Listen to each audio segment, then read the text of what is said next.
Hey, welcome back to Clean Cut, where we can talk about the truth about just about anything, as long as we use logic and common sense.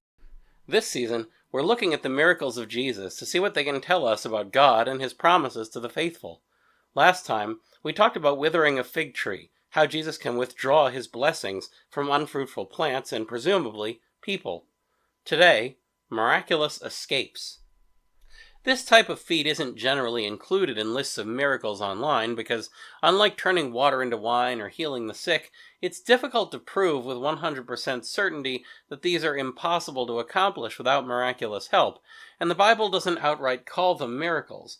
But if a miracle is an act done by God which couldn't be done through natural means alone, I think it's more than a little likely that these are miracles as well. The Jews therefore said to him, Thou art not yet 50 years old, and hast thou seen Abraham? Jesus said to them, Amen, amen, I say to you, before Abraham was made, I am. John 8:57-58.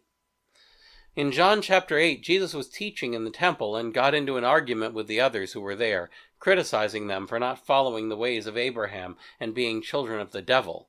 However, these verses here form the centerpiece of their reason for getting angry at him. Not only does Jesus refer to himself as being older than Abraham, after a fashion, but he does so using the phrase, I am, which the Jews didn't use because they knew that phrase to be the name of God, which was given to Moses. They were looking for something to hold against him, and this gave them their opportunity to try to retaliate. They took up stones, therefore, to cast at him. But Jesus hid himself and went out of the temple. John 8:59. It seems there were stones in the temple, so the Jews grabbed some with the intention of stoning Jesus for blasphemy. However, even in an open area like the temple, Jesus is able to conceal himself from his enemies and escape. How precisely he does this isn't explained. If he'd just hidden behind a pillar or something, they could have found him easily. I've heard many theories about this. Some believe that Jesus became invisible, and others that he left the place with unnatural speed to hide. Personally, I think it's just as likely that Jesus merely prevented them from recognizing him, as he'd later do with his own disciples on the road to Emmaus, but it seems improbable that he could have escaped without miraculous help of some sort, in any case.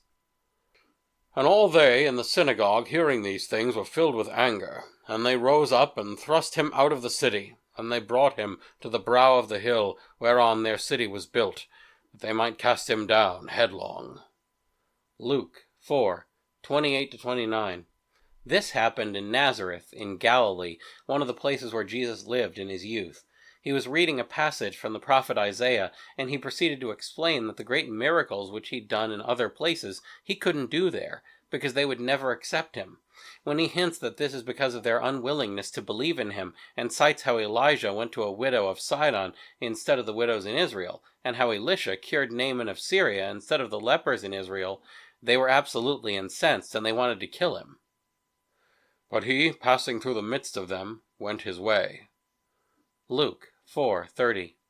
Again, we get only a very brief description of Jesus' escape, and again, it doesn't say how he managed it or what kind of miracle, if any, allowed him to escape them.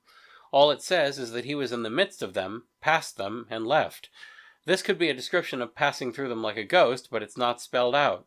It could also be a description of extraordinary speed, of the crowd being prevented somehow from attacking him, being frozen in place, or even being put into a state of intense lethargy and laziness until he was gone. But again, we don't know how precisely this played out. I'm convinced that this was definitely a miracle of some kind, though.